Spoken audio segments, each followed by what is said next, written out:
Well, he's not a revelation because we inside the game have known about him for a long time. It was just a case of when he was going to be put into the first team, basically, and he's done extremely well. But Joe showed on Saturday that what can happen with a goalkeeper.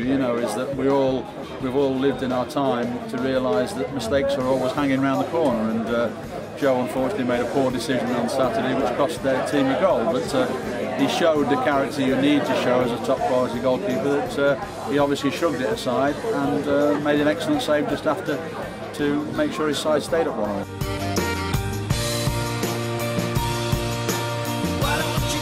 I mean, obviously we spoke afterwards and everything, but when you're talking with experienced goalkeepers, they've been there before, so they know that these things will happen. It's just that the good and the great make less, but everybody makes them, and it's how you shrug them off. And to get to the top, you've got to have that strong personality that you can forget them while the game's going on, as Robert Green did against against USA, when he made a fantastic save late on in the game to keep the game at 1-1.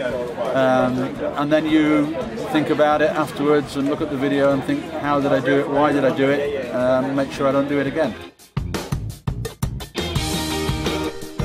Well, obviously, from being at Liverpool, I would hope that Liverpool can do well. They've had an average start to the season, but having said that, United will be disappointed to be 3-1 up on Saturday and been pegged back to 3-3. So I don't think, with the exception of Chelsea, that any side at the moment is tearing up any trees. So it'll be, it's always a very, very competitive game. Probably the biggest game in the Northwest now is that Man United-Liverpool. And Liverpool will be fully motivated for that. That's an absolute certainty. And I can see them getting a point out of it. Yeah, they did, but I think probably in my time the Liverpool-Everton game was probably a bigger game.